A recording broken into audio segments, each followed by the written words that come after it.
Programa Na Contramão, com Alisson Dias. Andando na contramão desse mundo enganador.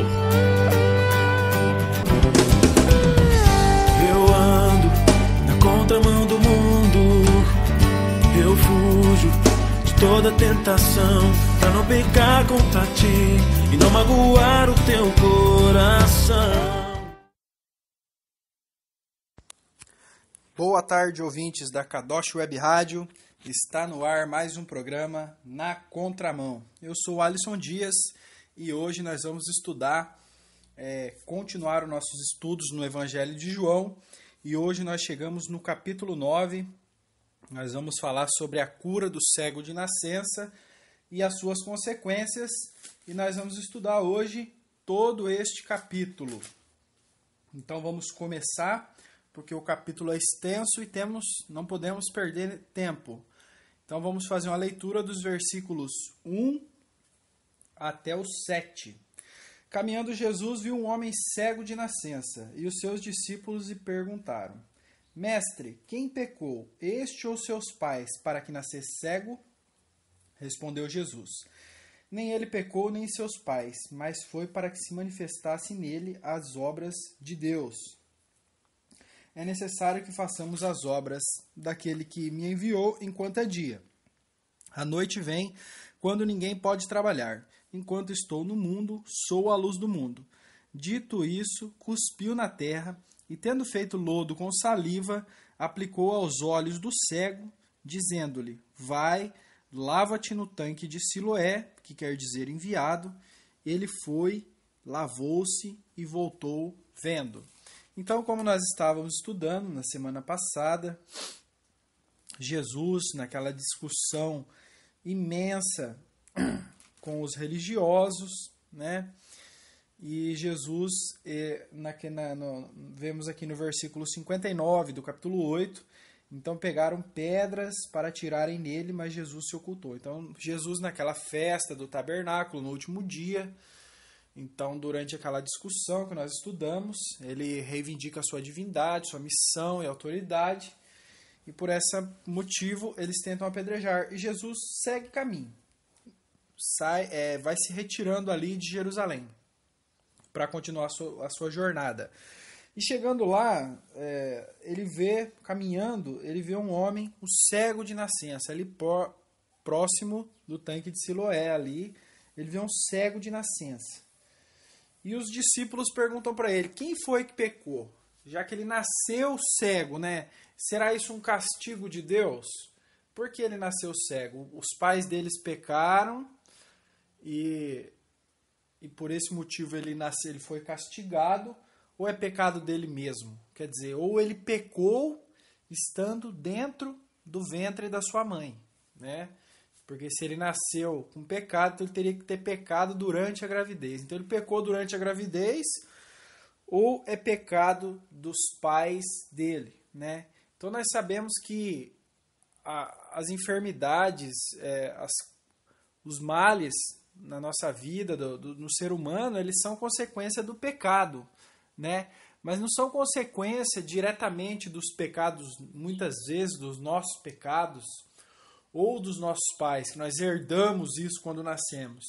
São consequências do pecado de Adão, lá no começo, quando a raça humana ela escolheu fazer o contrário à vontade de Deus. Então esse é o pecado que nos traz sofrimento, que nos traz enfermidades, desilusões, dores, né? Então nós já nascemos amaldiçoados. Ou seja, não é culpa de nossos pais e também não é culpa nossa, mas nós nascemos amaldiçoados pelo pecado de Adão. E a culpa se torna nossa quando nós decidimos continuar vivendo assim. Mas quando nós optamos a seguir a Deus, né, essa maldição é quebrada. E Jesus fala para eles, né, nem ele pecou, nem seus pais, mas foi para que se manifestem neles as obras de Deus.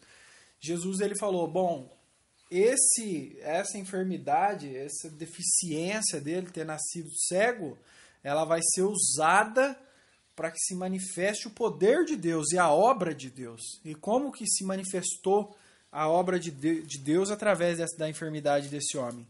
Na cura do cego, né? Uma cura impossível, até nos dias de hoje ainda continua sendo. Um cego de nascença que atinge a idade adulta é impossível ainda para a nossa ciência, nossa capacidade humana, uma cura dessa. Quanto mais, né, há 2000 anos atrás, mais impossível ainda, né? Jesus pega ali, cospe na terra, faz ali um lodo, uma argila, né, com saliva ali, faz um barrinho, passa no olho dele e manda ele lá no tanque de Siloé, que quer dizer enviado, e ele vai, lava os olhos e volta vendo ali um milagre. Muita gente pergunta, por que que Jesus fez isso? Por que que Jesus simplesmente não falou, vai lá e você está curado, né?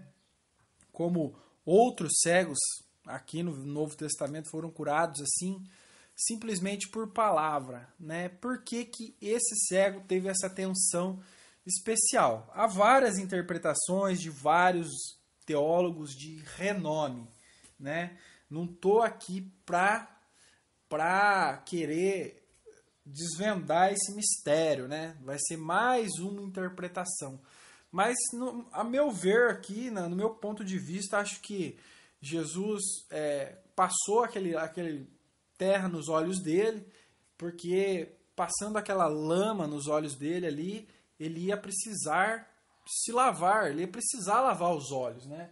Se passar lama nos seus olhos, você vai querer se lavar, né? E ele foi no tanque de Siloé. E nós estudamos aí há umas semanas atrás que lá no tanque de Siloé era buscado lá uma jarra de ouro, era cheia d'água e derramada sobre o altar, né? Até que Jesus diz, eu sou a água da vida, que é o cumprimento desse simbolismo da água era Jesus, né? Então, e aquele tanque quer dizer o enviado. Então Jesus ele prova que realmente ele era a água que conduz a vida, que traz a visão, e ele era o enviado de Deus, né? Pode não ser essa interpretação, mas o mais importante é que o cego foi lá, naquele tanque, se lavou, né? E foi curado. Isso é o que importa. E nós vemos aí um grande milagre. Mas o que entristece mesmo, de fato, é que os milagres realizados, tanto por Jesus aqui nos evangelhos, quanto pelos apóstolos no livro de Atos, eles sempre vêm acompanhados de crença, né, de poucas pessoas, e a grande maioria sempre de descrença e afastamento de Deus, né? Então nós vemos que os milagres, eles têm a sua parcela mínima de conversão do pecador. Poucos creem através dos milagres, mas a grande maioria dos religiosos, eles se tornam endurecidos o coração por não poder explicar tal milagre. Continuando, versículos 8 a 12. Então os vizinhos e os que dantes conheciam de vista, como mendigo, perguntavam, não é este o que estava sentado pedindo esmolas? Uns diziam, é ele, outros, não, mas se parece com ele. Ele mesmo, porém, dizia, sou eu.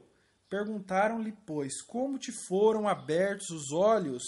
Respondeu ele, o homem chamado Jesus fez lodo, untou-me os olhos e disse-me, vai ao tanque de Siloé e lava-te. Então fui, lavei-me e estou vendo. Disseram-lhe, pois, onde está ele? Respondeu, não sei. Então, o milagre, é claro, notável, né? Um milagre extraordinário foi realizado. E os vizinhos ali reconheceram o milagre, né? Uns diziam, é ele, outros, não, mas parece com ele. Então, os vizinhos se dividiram. E a passagem de Jesus aí pela terra, ela é marcada por isso. Nós viemos estudando aí desde o capítulo 1 e é sempre assim. Quando a pessoa se depara com Cristo e o conhece, o reconhece, ele tem duas escolhas, ou ele é contra, ou ele se torna ali um seguidor de Cristo, ou ele vai se tornar um inimigo. Não tem jeito. Não tem o meio termo quando você encontra Jesus. Ou você vai com ele, ou você vai contra ele. Ou você escolhe o mundo, ou você escolhe a Cristo. Como diz aquela passagem, ninguém pode servir a dois senhores. Então, todos os milagres que Jesus realiza, nas suas pregações, nos seus feitos, nos seus sermões, sempre acontece isso. A divisão entre os crentes e os descrentes. E sempre é assim. Mas o importante mesmo, né, é a confissão daquele em quem foi realizado o milagre. Ficou dividido. Ah, é ele. Né? Uns diziam, não, eu conheço, realmente é esse homem aí. Né? A maioria. E os outros, parece com ele, mas não é ele. Quer dizer, não acreditaram que aquele homem cego de nascença agora estava vendo perfeitamente. Mas o que vale mesmo é a confissão dele. Né? Ele que sentiu aquilo ali na pele. E ele disse, sou eu. Né? E eles perguntaram, quem te fez esse milagre? Ele falou, um homem. Né? Ele viu aqui Jesus como um homem comum. Fez isso. Né? Porque até então ele não conhecia muito sobre Jesus. Né? A sua ocupação era pedir esmolas. Né? Um homem fez isso. Né? E perguntaram, então quem é esse homem? Queremos ir lá conversar com ele, saber, né? Os crentes iam adorá-lo e os descrentes iriam querer saber direito essa história. E ele disse, não sei. Nesse meio tempo, a história chega nos ouvidos dos fariseus. Fariseus era uma parte da seita, uma seita do judaísmo, uma das dominantes, eram em fariseus e saduceus, e os fariseus eram os dominantes, chegou no ouvido desse povo religioso. E Jesus fez isto e era dia de sábado. E o sábado era o sabá sagrado dos judeus, onde não poderia se realizar nenhum trabalho. E para eles, aquele ato de cuspir na terra e fazer um lodo ali, um barro ali na mão, aquilo ali já era considerado um trabalho. Para vocês verem, vocês notarem como é que estava pesado a guarda do sábado. Né? E ainda há pessoas aí, como os adventistas, que insistem na guarda do sábado. E nós sabemos que isso é um peso cerimonial que não vale a pena ser carregado. É melhor guardar mesmo o Senhor do sábado, que é Jesus. É mais importante nós guardarmos a palavra de Jesus do que o sábado e adorá-lo todos os dias. E por esse motivo, por ser sábado, os religiosos ficaram aí ressentidos. Versículos 13 a 17 diz assim: levaram, pois, aos fariseus o que dantes fora cego. E era sábado o dia em que Jesus fez o lodo e abriu os olhos. Então os fariseus, por sua vez, lhe perguntaram como chegara a ver. Ao que lhes respondeu: aplicou o lodo aos meus olhos, lavei-me e estou vendo. Por isso, alguns dos fariseus diziam: esse homem não é de Deus, porque não guarda o sábado. Diziam outros: como pode um homem pecador fazer tamanhos sinais? E houve dissensão entre eles. De novo perguntaram ao cego: que dizes tu a respeito dele, visto que te abriu os olhos? Que é profeta, respondeu ele. Então pegaram esse cego e levaram lá. Por quê? Por que os religiosos estavam tão preocupados? Por causa da violação da lei do sábado? Essa foi a desculpa apresentada, mas na verdade mesmo era o quê? Era o medo de perder a sua posição, os seus cargos, os seus salários, a sua posição de respeito na sociedade, né? A sua posição em destaque social que eles tinham. Era esse o medo, é o medo deles desde o capítulo 1, de Mateus até Apocalipse. O problema do religioso é esse. Ele não quer perder a sua posição, né? Ele não quer perder o seu cargo, né? E nos nossos dias de hoje também a mesma coisa, né? Os pastores aí, né, se defendem. Olha, não toque no ungido do Senhor. Você não pode falar mal do pastor, você vai ser amaldiçoado e tal, né? Mas na verdade, o medo deles é perder a sua posição. E aqui eles se viram aqui numa, como se diz aí no popular, numa sinuca de bico. Como é que eu saio dessa agora? Nós estamos aqui dizendo que somos os guardiões do templo, né, que cuidamos dos utensílios de Deus, temos a guarda da sua palavra, das escrituras e tal, lemos, interpretamos, mas nós não podemos fazer aí um milagre desse porte, né? Então, eles querem levar o cego lá, não para que ele conte a verdade, mas eles querem levar o cego lá para encontrar uma maneira de provar que aquele milagre era uma mentira. Essa é a vontade deles, né? E ele diz o quê? Ele diz que Jesus é um profeta. Jesus é um profeta. Primeiro, aqui nós vimos no versículo 11, que ele viu Jesus como um homem. Agora, né, passando aí um pouco, refletindo, Jesus já se torna para ele um profeta. Iguala aos profetas do Velho Testamento. Moisés, que fez grandes sinais lá no Egito, Elias, Eliseu, homens profetas que fizeram grandes milagres, né? Mas para os religiosos do coração endurecido, com medo de perder aí a sua posição, chamaram Jesus de pecador. Que pena, né? E hoje não é diferente, o mesmo tem acontecido. E eles não acreditaram na palavra do cego. O próprio cego dizendo, olha, eu enxergo, não acreditaram na palavra dele. Chamaram seus pais, versículos 18 a 23, chamaram seus pais para prestar esclarecimento. Não acreditaram os judeus que ele fora cego e que agora via, enquanto não lhe chamaram os pais e os interrogaram. É este vosso filho de quem dizeis que nasceu cego? Como, pois, vê agora? Então os pais responderam, sabemos que este é nosso filho e que nasceu cego, mas não sabemos como vê agora ou quem lhe abriu os olhos também não sabemos. Perguntai a ele, idade ele tem, falará de si mesmo. Isso disseram seus pais porque estavam com medo dos judeus, pois estes já haviam assentado que, se alguém confessasse ser Jesus o Cristo, fosse expulso da sinagoga. Por isso é que disseram os pais, ele, idade tem, interrogai-o.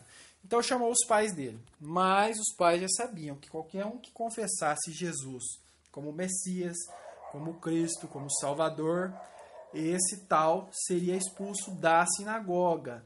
Não só isso, seria expulso também, tinha uma lei para isso, seriam banidos da cidade por 10 anos. Teriam que deixar seu trabalho, sua casa, seus amigos, seus parentes por 10 anos. Era uma forma de castigo.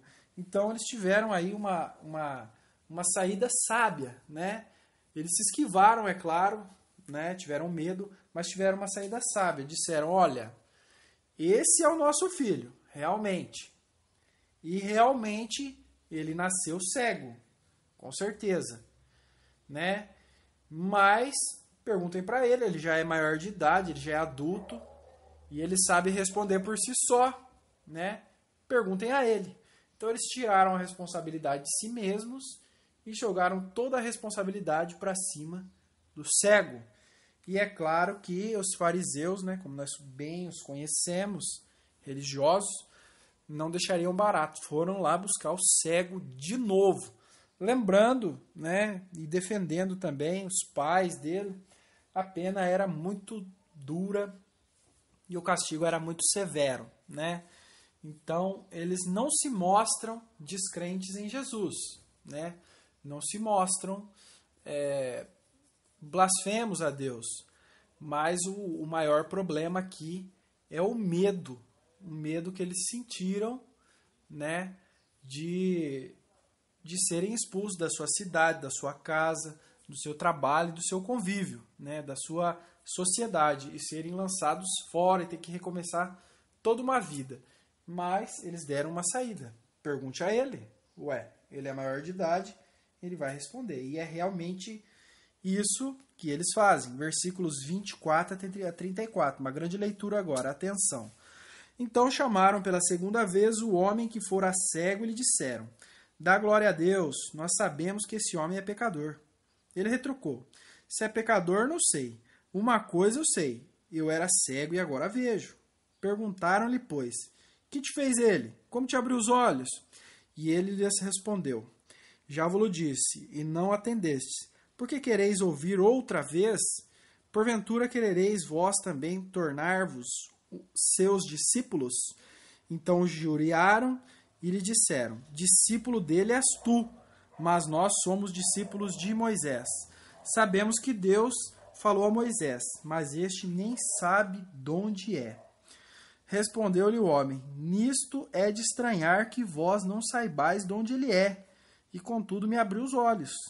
Sabemos que Deus não atende a pecadores, mas, pelo contrário, se alguém teme a Deus e pratica a sua vontade, a este atende. Desde que há mundo, jamais se ouviu que alguém tenha aberto os olhos a um cego de nascença. Se este homem não fosse de Deus, nada poderia ter feito. Mas eles retrucaram: tu é nascido todo em pecado e nos ensina a nós? E o expulsaram.